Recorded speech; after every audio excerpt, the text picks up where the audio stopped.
Hey, ladies and gentlemen, thank you for standing by, and welcome to the Q1 2021 Mastercard Inc. earnings conference call. At this time, all participants are in a listen-only mode. After the speaker's presentation, there will be a question-and-answer session. To ask a question during the session, you will need to press star one on your telephone. Please be advised that today's conference is being recorded. If you require any further assistance, please press star zero. I would now like to turn the call over to Warren Kneeshaw, Head of Investor Relations. Thank you. Please go ahead. Thank you, Denise, and good morning, everyone, and thank you for joining us for our first quarter 2021 earnings call. We hope you are all safe and sound. With me today are Michael Miebach, our Chief Executive Officer, and Sachin Mehra, our Chief Financial Officer. Following comments from Michael and Sachin, the operator will announce your opportunity to get into the queue for the Q&A session. You can access our earnings release, supplemental performance data, and the slide deck that accompany this call in the investor relations section of our website, mastercard.com. Additionally, the release was furnished with the SEC earlier this morning. Our comments today regarding our financial results will be on a non-GAAP, currency-neutral basis unless otherwise noted. With the release and the slide deck, both include reconciliations of non-GAAP measures to GAAP reported amounts. Finally, as set forth in more detail in our earnings release, I would like to remind everyone that today's call will include forward-looking statements regarding Mastercard's future performance. Actual performance could differ materially from these forward-looking statements. Information about the factors that could affect future performance are summarized at the end of our earnings release and in our recent SEC filings. A replay of this call will be posted on our website for 30 days. With that, I will now turn the call over to our Chief Executive Officer, Mike Miebach. Thank you, Warren, and good morning, everyone. So here are the headlines. We started the year with good momentum, delivering positive net revenue growth this quarter.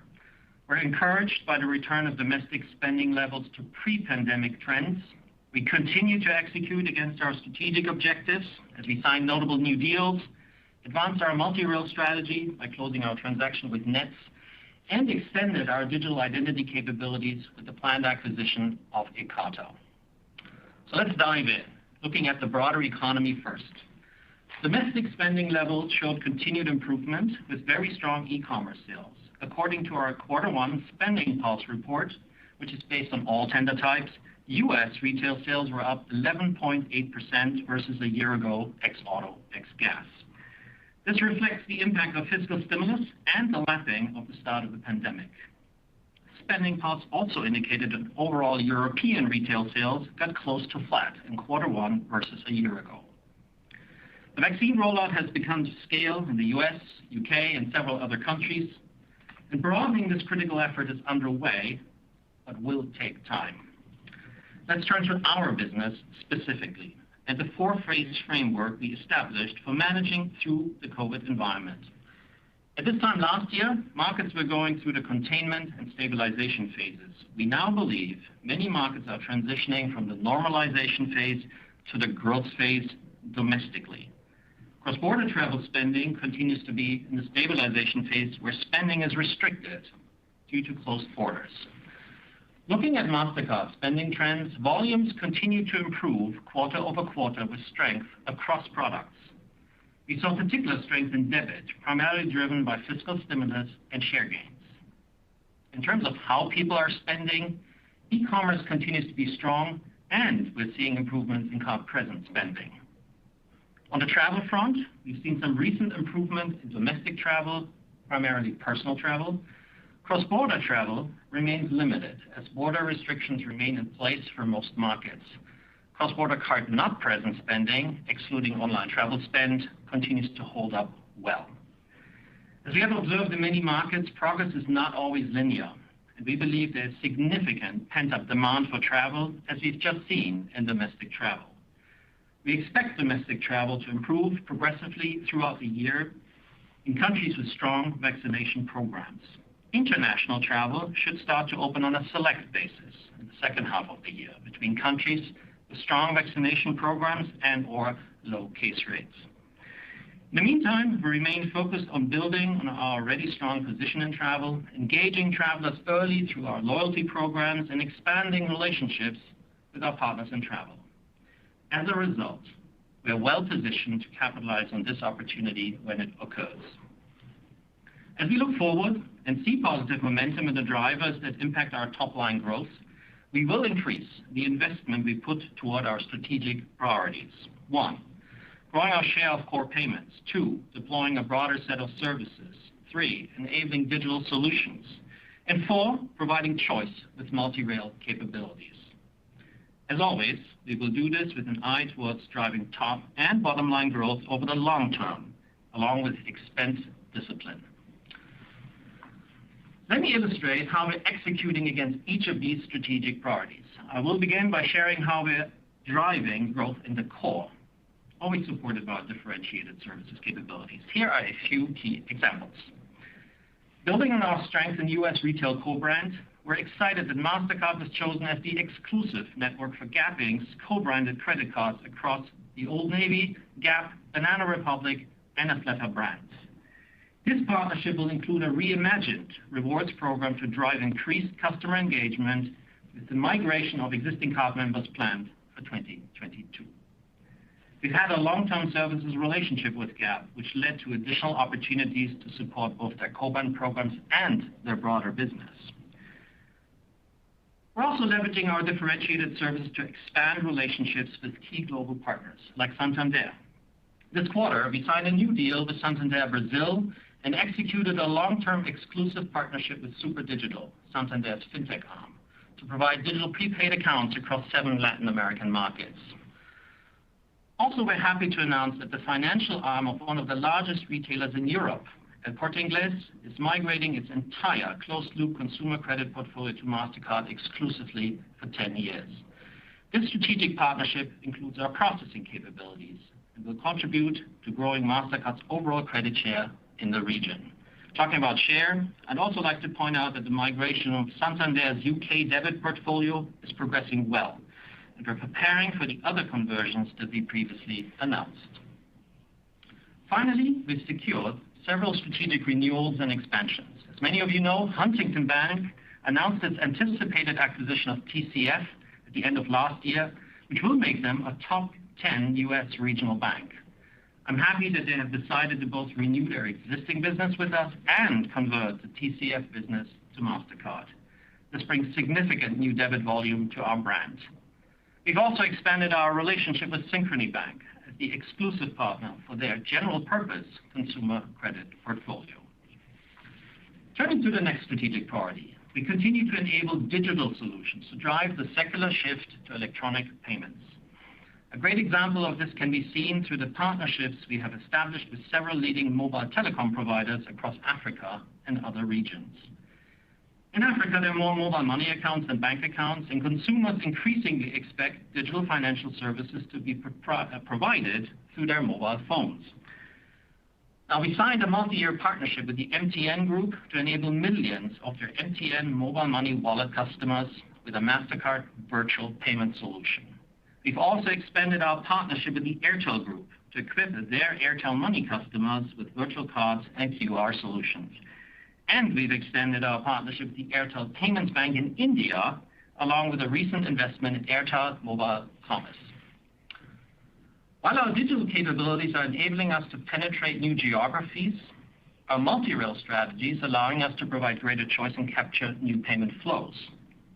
We're happy that we have now completed the acquisition of the majority of the corporate services division of Nets, which reinforces our leadership position in providing real-time payments infrastructure and applications. This transaction significantly enhances our application capabilities, inclusive of a robust set of bill payment solutions which are operating at scale across several markets. Furthermore, this is an integral component of our regional strategy in Europe, enabling us to operate as a local partner. We see significant opportunity to expand these capabilities into additional markets around the world. Speaking of bill pay, in the U.S., we continue to scale our bill pay exchange solution through new billers and bank partners. We're excited to announce that Verizon will connect as the most recent national biller on the platform. Turning to cross-border applications, we have now fully integrated our acquisition of Transfast and can now provide unsurpassed reach via a single point of access that allows banks and digital partners to send and receive money through bank accounts, mobile wallets, cards, and cash payouts to over 90% of the world's population in more than 100 countries. We're expanding our relationships with the United Nations Federal Credit Union, Saudi British Bank to expand their reach into additional markets. And both Bancorp and IDT Payment Services will now leverage our capabilities for cross-border remittances. And in addition, we have extended our partnership with Western Union, who will be using our capabilities to allow customers in 18 European countries to transfer funds directly to debit cards in near real time. Our multi-rail capabilities are critically important to our efforts in open banking as well. They enable us to provide our customers across banks and fintechs with greater flexibility in how they manage both payment and data flows. We're off to a strong start with Finicity as we've integrated our sales teams and already signed several new connectivity partners and application users. For example, we've gone live with our state-of-the-art API-based data access with several large banks, including US Bank, as well as with a leading payroll processor representing millions of employees. Finicity was also selected by companies like Upgrade, SWBC, Mocafi, MoneyLion, and Tomo Credit to provide permission-based access to financial data to support a variety of use cases, including mortgage, lending, and of course, payments. We're expanding our open banking capabilities in Europe as well, as we're now live with our Open Banking Connect solution with Lloyds Bank in the UK for consumers to make payments to their credit cards. We continue to see a great deal of interest and activity in digital currencies, and we're innovating in this space through new crypto and CBDC partnerships, enabling digital currencies on our network, and continuing our investments in underlying blockchain technology as part of our multi-rail strategy. We have several new crypto partnerships approved for launch this quarter, including a partnership with Gemini, a leading crypto platform here in the US, to launch a first-of-its-kind cryptocurrency rewards credit card that allows consumers to receive crypto rewards on everyday purchases. And over in Spain, Krypton, a crypto exchange, is launching a Mastercard crypto card. On central bank digital currencies, we continue to engage with central banks around the world, and our virtual testing platform is helping them design features, simulate issuance, and evaluate interoperability with existing payment systems. In partnership with the Central Bank of Bahamas and Island Pay, we launched the world's first CBDC-linked payment card, enabling people to pay for goods and services using fiat currency anywhere Mastercard is accepted. Digital identity. Digital identity is critically important as the shift to a digital economy continues. It is a foundational component of our multi-layered approach to security. And it allows us to help consumers and businesses safely and easily prove their identity while enabling them to maintain control over their information. Last week, we announced the planned acquisition of Ekata, which advances the digital identity efforts we have underway. Ekata has access to validated identity information on a global basis and leverages artificial intelligence to produce highly accurate identity scores. Ekata's insights support multiple payment and non-payment use cases, including new account openings, instant issuance, and transaction risk checks. They're used by a broad range of customers, including leading digital merchants, financial institutions, travel companies, and digital currency platforms. This is an example of how we are entering into adjacent areas and innovating beyond the core payment transaction. And now back to the bigger picture. We're leveraging our business to have a broader impact on society by executing our commitment to bring 1 billion people into the digital economy by 2025. Specifically on the environmental front, we have pledged to achieve net zero emissions by 2050 and issued a sustainability bond in the last quarter to support these efforts. Furthermore, our Mastercard Carbon Calculator, developed in collaboration with Economy, is enabled on our network to provide consumers with a snapshot of carbon emissions generated by their purchases. And we've worked with customers to issue over 10 million cards using sustainable materials. And to tie all of this together, we're now linking executive comp to Mastercard's sustainability priorities. With all of that in mind, I continue to be excited about the opportunity ahead, and I'm happy with the progress we're making against our objectives. And with that, Sachin, over to you. Thanks, Michael, and good morning, everybody. So turning to page 3, which shows our financial performance for the quarter on a currency-neutral basis and excluding special items and the impact of gains and losses on the company's equity investments. Net revenue was up 2% returning to positive growth for the first time since the peak of the pandemic in Q2 2020, and includes a 1 PPT benefit from acquisitions. Operating expenses increased 7%, which includes a 4 PPT increase from acquisitions. Operating income was down 1% and net income was down 6%, both of which include a 1 PPT decrease related to acquisitions. EPS was down 5% year-over-year to $1.74, which includes 2 cents of dilution related to our recent acquisitions, offset by a 2-cent contribution from share repurchases. During the quarter, we repurchased about $1.4 billion worth of stock and an additional $418 million through April 26, 2021. So let's turn to page 4, where you can see the operational metrics for the first quarter. Worldwide gross dollar volume, or GDP, increased by 8% year-over-year on a local currency basis. We are seeing sequential improvement in both debit and credit as vaccination progress takes hold and mobility increases. In addition, debit growth is being further strengthened by fiscal stimulus and share gains. U.S. GDP increased by 14%, with debit growth of 26% and a decline in credit of 1%. Outside of the U.S., volume increased 5%, with debit growth of 12% and a decline in credit of 2%. Cross-border volume was down 17% globally for the quarter, with intra-Europe volumes down 11% and other cross-border volumes down 23%. Turning to page 5, switch transactions grew 9% in the first quarter globally. Card-not-present growth rates have accelerated during the past year and continue at those elevated levels, while card-present transactions are now growing above 2019 levels for the first time since the peak of the pandemic. In addition, card growth was 6%. Globally, there are 2.8 billion Mastercard and Maestro branded cards issued. Now let's turn to page 6 for highlights on a few of the revenue line items, again described on a currency-neutral basis unless otherwise noted. The increase in net revenue of 2% was primarily driven by domestic transaction and volume growth, as well as strong growth in services, partially offset by lower cross-border volume fees and higher rebates and incentives. As previously mentioned, acquisitions contributed approximately 1 PPT to net revenue growth. Looking at the individual revenue line items, domestic assessments were up 8%, in line with worldwide GDP growth of 8%. Cross-border volume fees decreased 26%, while cross-border volumes decreased 17%. The 9 PPT difference is primarily due to an adverse cross-border mix, mainly driven by lower-yielding intra-Europe cross-border volumes being less impacted than higher-yielding other cross-border volumes. Transaction processing fees were up 4%, while switch transactions were up 9%. The 5 PPT difference is primarily driven by adverse mix. Other revenues were up 27%, including a 3 PPT contribution from acquisitions. The remaining growth was mostly driven by our cyber and intelligence and data and services solutions. Finally, rebates and incentives were up 4%.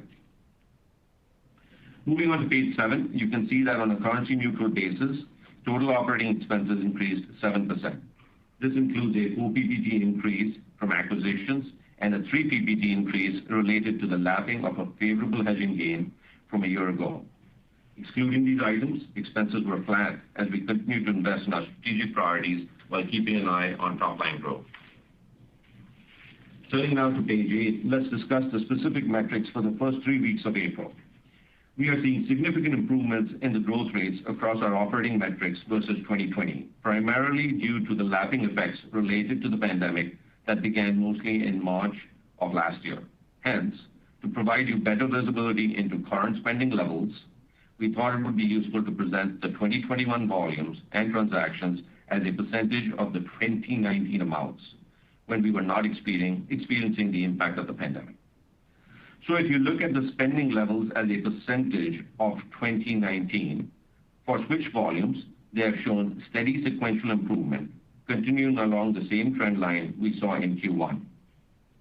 This is driven primarily by the U.S., which has benefited from the recent fiscal stimulus. we have seen improvements in discretionary categories like clothing, furniture, and sporting goods, and we have also seen some recent strength in personal domestic travel in the U.S. and the U.K., which are making strong progress in vaccinations. For instance, we have seen U.S. airline spend essentially double over the last 4 weeks relative to where it was earlier in Q1. Trends in switch transactions remain steady and are generally tracking the trends we are seeing in switch volumes. In terms of cross-border, spending levels as a percentage of 2019 remain mostly unchanged through the start of April. We continue to see very strong growth in card-not-present cross-border volumes, excluding online travel-related spend. However, border restrictions remain widespread, and so cross-border travel, which is card-present and travel-related card-not-present volumes, continues to be impacted. As you can see from the numbers, there is a significant opportunity for improvement in cross-border travel. In fact, where borders are open, such as Mexico, certain Latin American countries, and the UAE, we have seen travel improve. Turning to page 9, I want to share our current thoughts looking forward.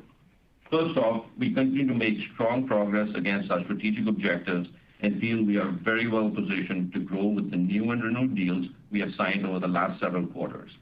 We have positioned ourselves for the return of travel with travel-oriented portfolios and have built a strong set of services capabilities which continue to grow at a healthy rate and have helped diversify our revenue base. In terms of the macro environment, domestic spending levels have continued to improve entering the growth phase this quarter, supported in part by fiscal stimulus and the rollout of effective vaccines. The pace of vaccinations has been uneven, however, and as a result, we expect the pace of recovery to vary from country to country.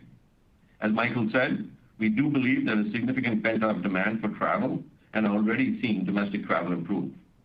In terms of cross-border, we believe that in the second half of the year, we will see additional borders open, particularly between those countries with low infection rates and/or advanced vaccination programs. Turning to the second quarter, if spending levels continue on their current trajectory, we would expect Q2 net revenues to grow around a low to mid-20s growth rate year over year on a currency-neutral basis, excluding acquisitions. It is important to point out that this is just one potential scenario, which could be impacted by factors such as more restrictive measures being put in place because of rising infections or the opening or closing of borders. In terms of operating expenses, we continue our disciplined expense management approach while furthering our strategic imperatives and keeping an eye on top-line growth. As we progress through the growth phase of the pandemic domestically, we will look to increase our investments in key areas such as digital, cybersecurity, data analytics, B2B, and our multi-rail solutions, as well as begin to increase our advertising and marketing-related spend. For Q2, we expect operating expenses to grow at a rate in the low 20s versus a year ago on a currency-neutral basis, excluding acquisitions. As a reminder, we are now beginning to lap the spending actions we took last year as the pandemic hit. With respect to acquisitions, we are pleased to have announced the planned acquisition of Ekata and have now closed on the transaction with Nets, and expect acquisitions will contribute about 2 to 3 PPT to revenue in Q2 and for the year. Similarly, acquisitions will contribute approximately 9 to 10 PPT to operating expense growth in the second quarter and 8 to 9 PPT for the year. As a reminder, we discreetly disclose the impact of acquisitions for the year in which they close and the subsequent year, after which time we do not split them out. Other items to keep in mind: foreign exchange is expected to be a 2 to 3 PPT tailwind to net revenues and a 3 to 4 PPT headwind to operating expenses in Q2. On the other income and expense line, we are at an expense run rate of approximately $115 million per quarter, given the prevailing interest rate environment. This excludes gains and losses on our equity investments, which are excluded from our non-GAAP metrics. And finally, we expect a tax rate of approximately 18 to 19% for the year, based on the current geographic mix of our business. And with that, I will turn the call back over to Warren. Thank you, Sachin. Denise, we're now ready for questions. Okay, ladies and gentlemen, to ask a question, please press star, then the number 1 on your telephone keypad. We'll pause for just a moment to compile the Q&A roster. Your first question comes from Harshita Rawat with Bernstein. Your line is open. Hi, good morning. Thank you for taking my question. Michael, can you elaborate on Ekata acquisition and your broader digital identity efforts? Digital identity has so many problems today, screaming for solutions, and it's something you've been looking at for quite a while. So can this be a long-term adjacency for your business, and how does it fit in with what you're doing with open banking with Finicity? Thank you. Yes, hey, Harshita, thanks for the question. So we're excited about Ekata, and it is a continuation of what we have been doing in digital identity. So clearly, it's a non-sustainable path forward in a more digital economy to have even more passwords. So that's pretty clear. So identify is one pillar in our overall security strategy. So we needed to strengthen up here. We started that activity with a pilot that we launched in Australia about a year ago, and it is now going live in partnership with the Australian telecom Optus, where we are introducing a reusable digital identity. What Ekata does is it accelerates our efforts, and accelerates our efforts because Ekata has access to verifiable data points that allow to establish an identity. As I said earlier, they can, in near real time, produce very accurate identity scores, and it comes along with a set of established set of global customers, digital merchants, cryptocurrency chains, financial institutions, and so forth. So we were on the track. Ekata is accelerating our efforts. It fits right into our existing set of cyber solutions because it's the start of the transaction, it's at the end of the transaction, and in between we have our decision intelligence, various other transaction-focused solutions. So it's the full package. It sets us apart.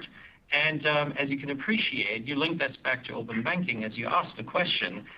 We are going beyond the payment transaction as such, and you need identity solutions for data transactions just as much as you do for digital identity use cases. Great, thank you. Your next question comes from Jason Kupferberg with Bank of America. Your line is open. Two quick ones for me. First off, just anything you can tell us in terms of second quarter expectations on rebates, whether it's relative to last quarter or last year. I know you had given us a little bit of help on that for the first quarter, so we'd love to hear your thoughts on Q2. And then just wondering if we can get a quick comment on OpEx. I mean, I know that on an organic constant currency basis, the second quarter OpEx is growing about in line with net revenue. So is that kind of the right general model to think about in the second half as well if the recovery progresses in line with your base case, or does the second quarter have more catch-up OpEx spend in it? Thank you. Thanks, Jason. So let me take your rebates and incentives question first. Look, I mean, rebates and incentives is really dependent on the timing of deals and how the volume and mix plays out. Now, having said that, we expect rebates and incentives as a percentage of gross to be up sequentially as domestic spending recovers and new and renewed deals come online. I think you're aware about the fact that our domestic volumes are more indexed to, rebates and incentives are more indexed to domestic volumes. They're less indexed to cross-border. So depending on how that volume mix plays out, things might move around. But generally speaking, we expect rebates and incentives as a percentage of gross to be up from current levels pretty much the remainder of the year as volumes recover. On your second question around OpEx, look, as we look forward, we see positive momentum in the drivers that impact our top-line growth, and we will increase the investment we put forward towards our strategic priorities. And these are essentially the ones we've talked about: growing our share of core payments, ensuring that digital experience for our customers, driving a broader set of services capabilities, executing on our multi-rail strategy as well as our B2B strategy. As we do this, we will keep an eye on both the top line as well as the bottom line. And we will basically be very focused on making sure that we are making investments to drive the long-term growth of our business. And that's kind of the essential thing I'd like to leave you with, which is we will continue to stay disciplined from an expense management standpoint. We see domestic spending is transitioning towards the growth phase, which gives us confidence. And vaccines are effective and they're being deployed at scale. So we will keep an eye on all of those metrics. We will keep an eye on the top line, and we will look to invest in the business to drive that long-term growth objective which we're talking about. Okay. Thank you. Your next question comes from Darrin Peller with Wolfe. Your line is open. Thanks, guys. When we look at the structural improvements that are impacting the business coming out of the pandemic, it does look like you have what could be, several hundred basis points of incremental earnings power term from all the variables you guys talked about and what you're including your investments. Do you also think, though, so first of all, I guess if you can comment on that in terms of what are the areas you're most excited about in terms of incrementally having changed now, more spending in certain areas than maybe pre-pandemic. But would you also comment on whether your expense, the investment levels you're at now on a percentage of revenue basis or on an overall dollar amount is something we can see some more operating leverage off of if we get that uplift from better structural trends? Thanks, guys. All right, Darrin, let me start off with the structural changes. I mean, that's the key question here. What makes a trend? What will stick? We have, over the last 14 months, on a monthly basis, helped consumers around the world, small businesses around the world. And the input that we're getting from this research remains unchanged. And that is fundamentally starting with increasing consumer confidence, spending is going up. And then when you look at the way how people spend, what we're hearing is when the pandemic subsides, 70% of people are saying, I'm going to continue to use more online commerce than I have before the pandemic. Almost 70% are saying the same thing for digital banking. Almost the same number says more for contactless.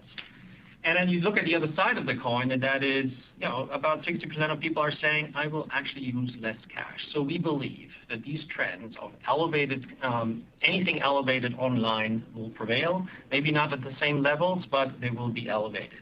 At the same time, we're already seeing that in countries where strong vaccination programs are there and social distancing measures are reduced, that the spend in store is coming back. So people do want to go and spend at the local restaurant or support the local shop in their local main street.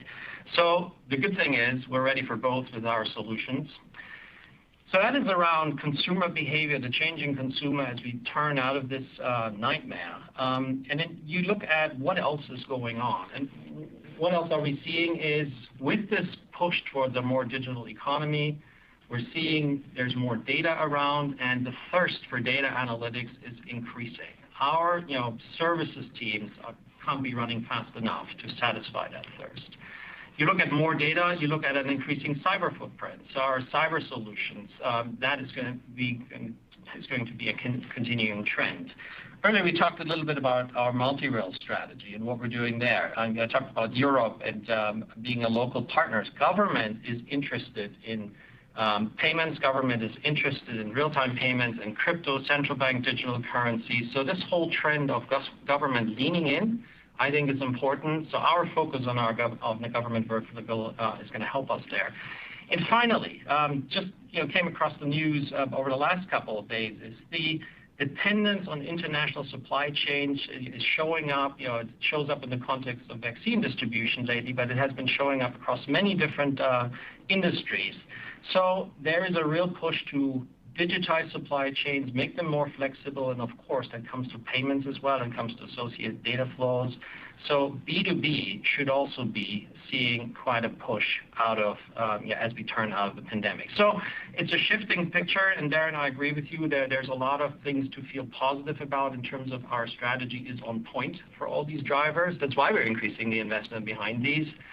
And the second half of the question, I'll turn with Sachin. So Darrin, just the one thing I kind of point out to you is, and you can see this in the slide deck which we shared with you. You can see how, let's take something like cross-border, and cross-border card not present excluding travel, right? That has been indexed back to 2019 and showing pretty healthy growth rates. Now, as we come out of the pandemic, we expect a large part of that to stick. On the flip side, when you look at what cross-border travel-related indexation looks like, in other words, 2021 current spend levels relative to 2019, they're running at about 40%. So if you believe that travel comes back, and we do believe that travel comes back, we see structurally the opportunity for upside growth coming from that as well. Just kind of bringing the whole picture together, just to add to what Michael was saying, and that kind of lends directly into your operating leverage question as well. Okay. All right. That's helpful. Thanks, guys. Yeah. Your next question comes from Lisa Ellis with MoffettNathanson. Your line is open.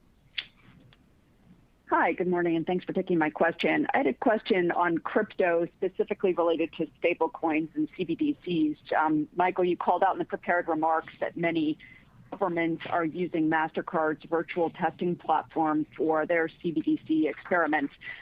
Can you describe just what you're seeing in terms of as governments are looking at implementing stablecoins or CBDCs? What type of public-private partnerships are they considering? Meaning, what type of role or roles could you envision Mastercard playing? Thank you. Lisa, it's a great question. Let's take a look at CBDCs. Across the whole crypto space, where we want to play a role in CBDCs, we want to play a role in private stablecoins.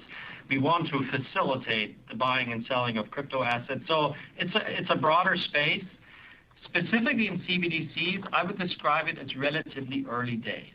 So the engagement that we have, and that's where we see our role to start with, is to answer the question that you just asked in partnership with governments, is what is the right construct?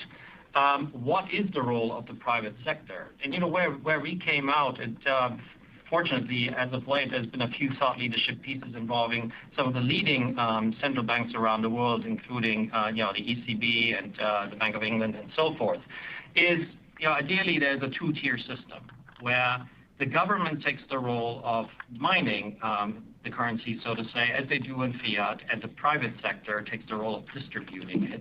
And the private sector, this comes to your question about the specific role that players could have, including us, is innovating around that, innovating the true power of blockchain. What else could it do other than facilitating a payment?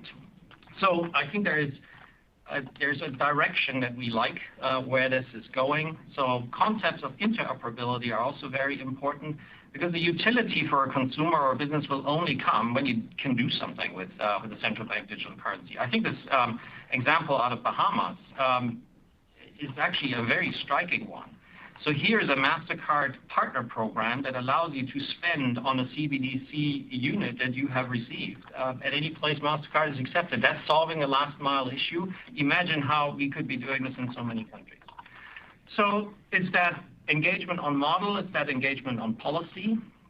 Now, as you try to do something like the Bahamas did, you got to test it and try it. And for now, that we see our second role in actually facilitating a real-life test bed where you can iterate around the design and see how does this work.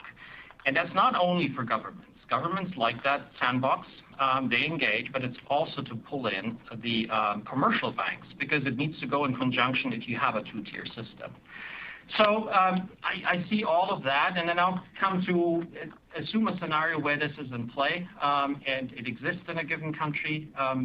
We just talked about the Bahamas. There's this last mile issue, but there's also then the questions of what other applications can ride on this infrastructure. You've heard us talk about in the context of real-time payments. Our go-to-market is always underlying infrastructure, applications, services. And we intend to do the same thing here. And that is, what is an application that could ride on top of this? It could be a smart trade contract.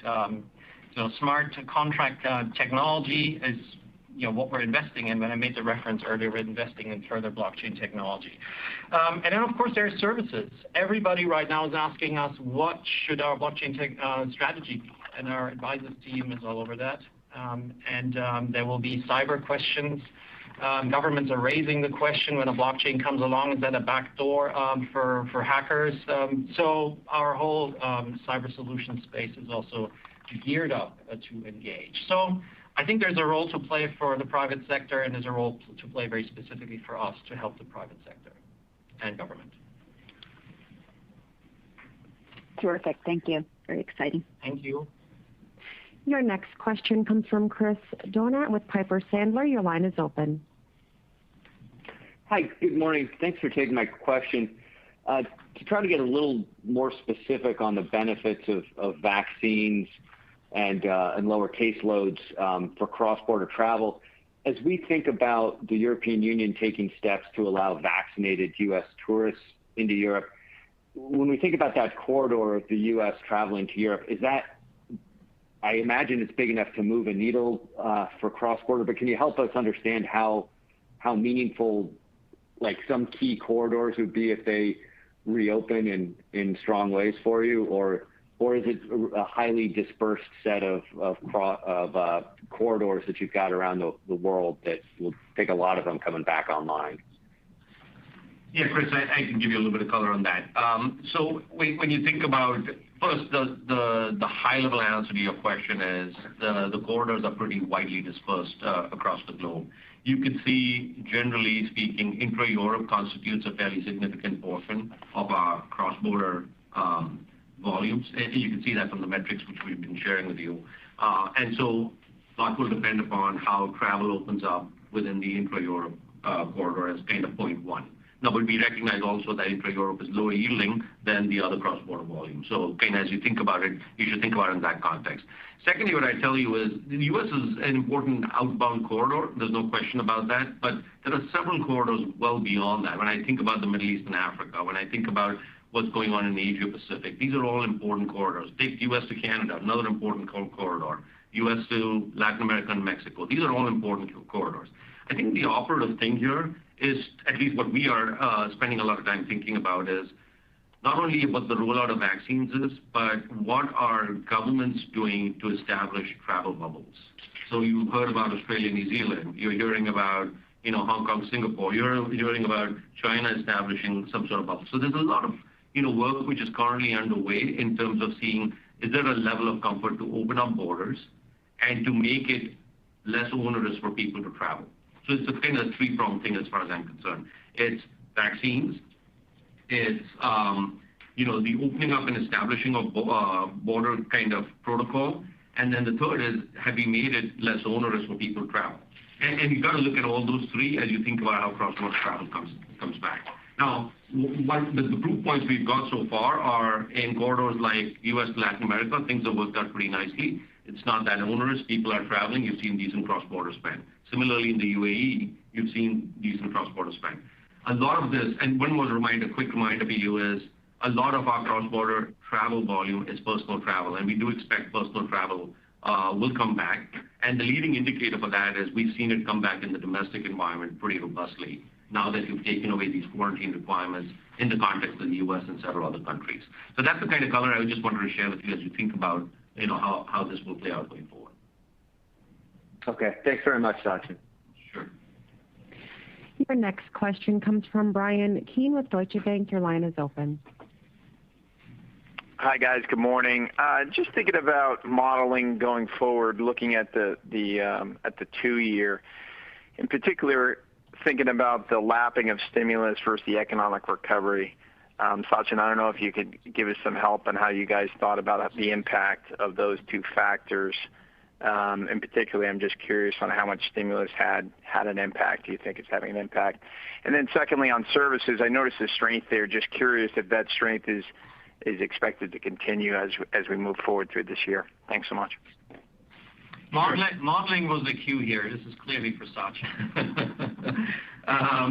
So here's what I tell you, our experience based on what we've seen from the stimulus is this round of stimulus has actually come into the flow from a spending standpoint a lot more rapidly than the last round of stimulus that come through. What we've also experienced is that the dollars spent are not kind of once and done. So said differently, people are saving, and then there is the trickle effect which comes through over a period of time. So it's our expectation that the impact of the stimulus will continue to be felt, but at a declining pace as time goes along, because you started to see a lot of that come through in the early part right now, as I kind of just mentioned. You can see that in the strength in the numbers we've got. And then on your question on services, solid quarter on services again. Look, services continues to do really well. It does well from a revenue generating capability. It also powers the core very effectively. You can see that in the way we're winning share. And I'm seeing a very strong pipeline in terms of what we're seeing from a services standpoint going forward. So I feel pretty good. And the way again I think about this is you have a set of existing capabilities. How do you deepen your penetration with your customer base, existing and new customers? And then you keep building on your services capabilities. For example, the acquisitions we've recently done, and how do they contribute to growth on a going forward basis? So I think when you add all of that up, I feel pretty good about our services growth trajectory going forward. I'm just going to add one point here. So there's the deepening part into our existing customer set, as Sachin just said. You extend your capabilities. There's another vector here, and that is extending in new segments.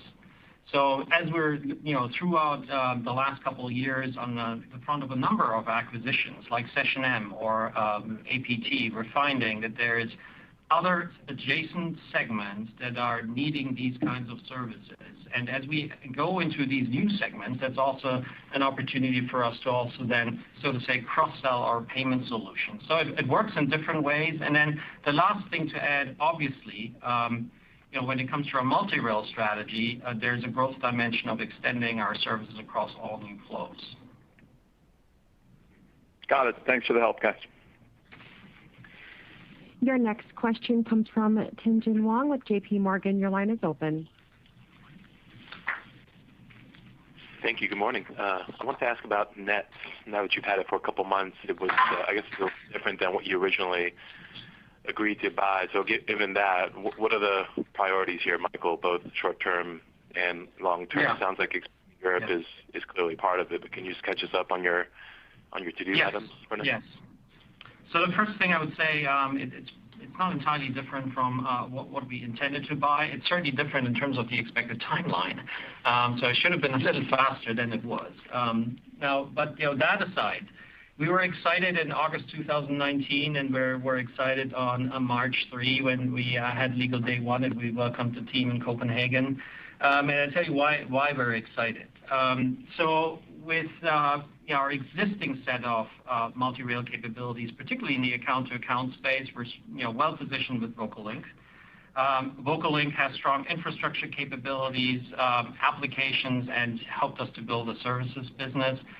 What Nets does is, Nets gives us additional infrastructure capabilities because here's a significantly customizable high-end solution that VocaLink brings, which works for large established markets that have had some journey in real-time payments. And then there's Nets, which is a more nimble platform that allows us to deal with a smaller market and take on more in a shorter period of time. So there's complementary assets here, and that if you look across that, it makes us the one-stop shop partner when it comes to real-time payments, and that is unsurpassed. There's nothing else out there at this point in time. On the application side, I'm even more excited because here, what we're having is we're not just getting technological capability, with this purchase that we can bolt on to what we've already done in VocaLink. But we're getting scaled businesses that are live in market. There are strong bill payment propositions and volumes with large customer reach, particularly in the Nordics regions, but other parts of Europe as well. So, we've identified bill pay as a growth opportunity some time back here in the U.S., and now we're bolting that on. And then we have the choice of taking some of our U.S. capabilities into other parts of the world or do the same with Nets. So that is accelerating our growth in the application space, which I'm particularly focused on. And I think last but not least, they have activities in the open banking space and a few services around real-time payments. So that just rounds off the picture. And I come back to legal day one. We're getting a fantastic team of engineers and experts in this space that is just really rounding off of our capability side. Now, the aspect on how this might look different. So, Tien-Tsin, you made that reference, and I all want to remind us there was a remedy that we had put on the table in kind of negotiations with the EU Commission throughout the approval process, and that basically means we will license the Nets infrastructure technology to a licensee, and the licensee was identified as part of the approval process. That allowed, but that is on the infrastructure side not much of an issue because we have, other assets to compete, and we can use it ourselves. So we're not excluded here. The package of having infrastructure, application, and services all together, I think, makes such a differentiated proposition that we were quite happy to give that remedy. It made the EU Commission happy, and it comes back to the point about, this is particularly important in Europe because in Europe, being seen as a true European partner, we have the Commission put a stamp of approval on this transaction, and that works well for us. But we're going to take it elsewhere for sure. I mean, that's the whole plan. Yeah, very complete and clear answer. Thank you. Your next question comes from David Togut with Evercore ISI. Your line is open. Thank you. Good morning. Bridging to Tien-Tsin's question, how has the pandemic affected the rollout of account-to-account payments in Europe under PSD2? Account-to-account certainly seems much more akin to debit than credit, and we know debit has certainly accelerated. So any thoughts would be appreciated. Yeah, Dave, that's a great question. Throughout the last quarter calls, we made references to engagements on the government front, and oftentimes that involved, our progress and our engagement with governments on account to account.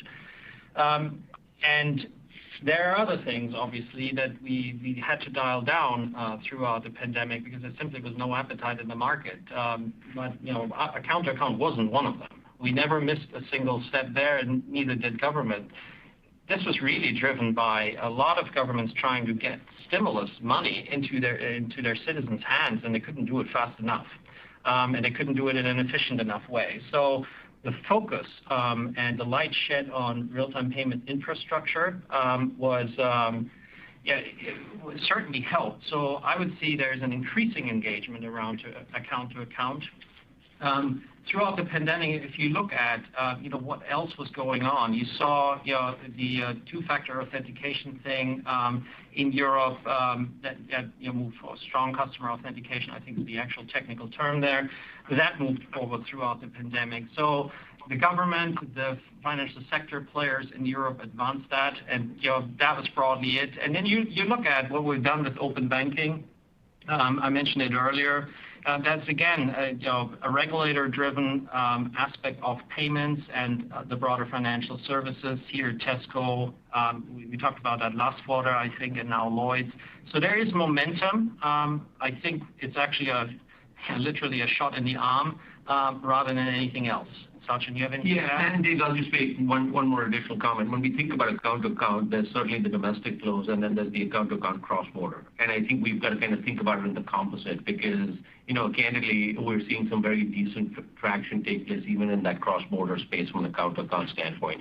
Michael mentioned this in his remarks where he talked about the traction we're having with the integration of Transfast being complete. And it's not only exclusive to Europe, by the way. It's pretty much across the globe. So we think about it holistically, including the cross-border account-to-account piece.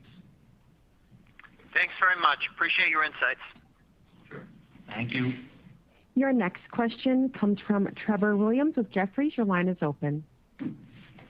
Hey, good morning. Thanks for taking the question. I wanted to ask on yields within domestic assessments where they held in pretty well for most of 2020, but just over the last couple quarters have been down about 5% or so. And I get there are a lot of moving pieces with mix shifting around from quarter to quarter with the pace of recovery varying by region, but just any color you could give us on maybe where some of the recent weakness might be coming from and really what needs to happen, whether that's a recovery in certain geographies or anything else we might not be thinking about to get yields in that segment moving back up. Thanks.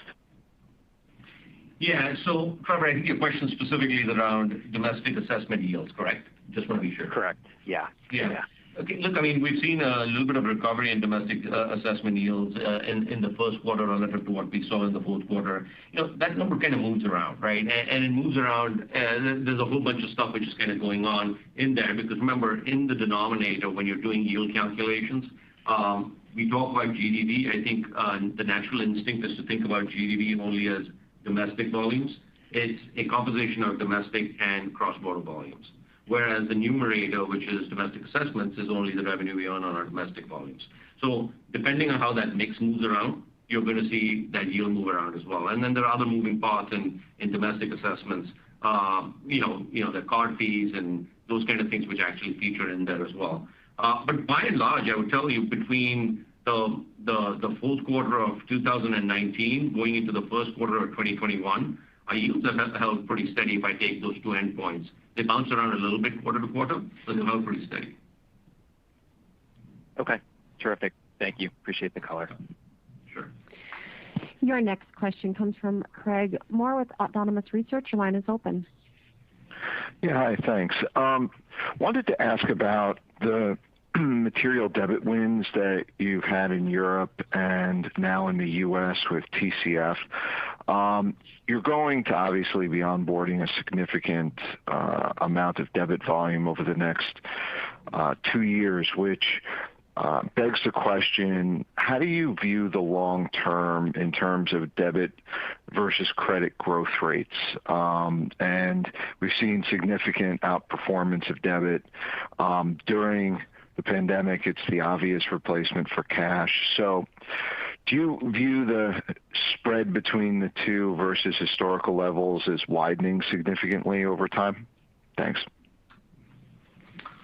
Hi, Craig. Let me take this and then see if Sachin has anything to add. So throughout the pandemic, as you rightly said, there was clearly a relative rise in debit over credit transactions. The way I look at this is a time of economic uncertainty, frankly, certainty in general. And in those times, people generally prefer to spend money they have and have more control over that. So that is what we've seen in previous crises, so no surprise there. That is crisis-induced. We've seen debit benefit from stimulus payments because they are attached to a bank account, so we saw that.